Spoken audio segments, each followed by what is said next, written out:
China has built more factories than any other country in the world. Yet its people are spending less and less. The government has poured hundreds of billions of dollars into industry, while millions of young people are learning how to live with as little as possible. This is not a crisis that explodes overnight. There is no market crash, no mass panic. In fact, it looks calm. And that is where the danger lies. Because when a country keeps producing, but its citizens are afraid to consume, what collapses is not growth, but trust. And without trust, even the world's second largest economy can grind to a halt.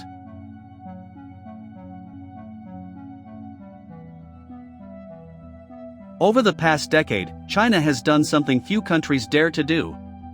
It flooded its own industries with money. Direct subsidies, cheap credit, land at near zero cost, state funds supporting companies from birth to maturity. Hundreds of billions of dollars are poured in every year, with one goal: to make sure the production machine never stops. On that front, China succeeded.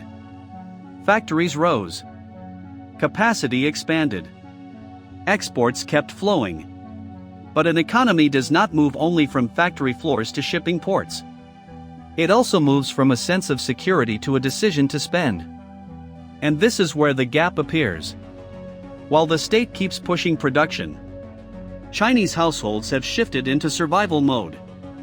Saving more, avoiding debt, delaying purchases that are not absolutely necessary.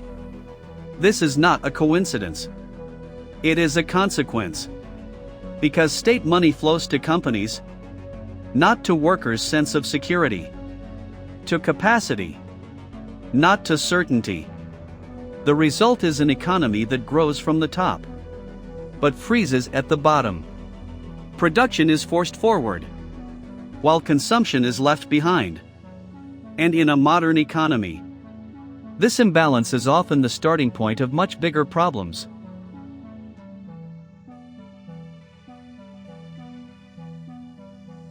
A state can build factories overnight. All it takes is money, policy, and a signature. Subsidies flow, credit is loosened, production capacity expands. From the outside, it looks like an economy coming back to life. But there is one thing that does not grow along with it: trust. For households, the decision to spend is not about low prices. It is about security. Will this job last? Will there still be a paycheck next month? Can the future be predicted at all? In China today, millions of young people live with these questions. Unemployment remains high. Wages are under pressure. And when choices feel limited, economic rationality shifts. Discounts no longer tempt. Stimulus no longer pushes. Money that should circulate is instead held back. On paper, consumption policies may look successful. Numbers rise briefly. Charts move for a moment. But behavior does not change. Because trust is not born from subsidies. It is born from certainty. And without certainty, every push to spend passes through the system as statistics, not as an economy that has truly recovered.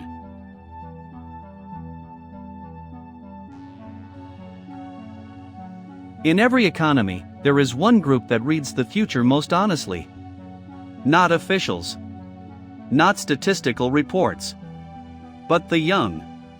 In China today, that alarm is sounding softly yet constantly. Extreme frugality is often described as a trend. But this is not about aesthetics, not about financial awareness, and not an ideological choice. It is a rational response to uncertainty. When jobs are hard to find, when wages are easy to suppress, and when owning a home feels increasingly out of reach, economic decisions change. The question is no longer how to live better, but how to survive longer. China's growth model was built on an old logic: big investment, big capacity, big exports. It worked when labor was abundant and the future felt open. But for today's young generation, that model no longer speaks to them. It creates output without creating a sense of direction. And when young people withdraw from consumption, it is not because they distrust spending. It is because they no longer trust the system that is supposed to give them a place in it. This is why extreme frugality is not a temporary trend.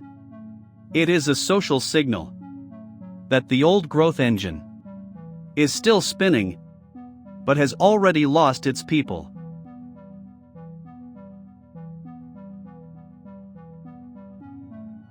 Not every economic crisis arrives with panic. Some arrive in silence. Stores remain open. Factories keep running. Markets do not collapse. Yet beneath the surface, economic behavior shifts in a fundamental way. Households no longer ask, "What can we buy?" They ask, "What must we hold back?" Money stops circulating. It sits still. Saved. Used to pay down debt, not to create new demand. This is what economists call a balance sheet recession. A phase in which economic actors focus on repairing their balance sheets, not on taking risks. The problem is that modern economies run on shared risk. When millions of households make decisions that are individually rational, the collective outcome becomes dangerous. Demand weakens. Prices come under pressure. Growth slows without an explosion. And in this phase, conventional policy loses its power. Discounts do not trigger spending. Subsidies do not encourage borrowing. Optimistic slogans ring hollow. Because what is missing is not money, but the willingness to use it. If this phase is allowed to persist, stagnation stops being a short-term threat and becomes the new normal. Calm on the surface, fragile underneath.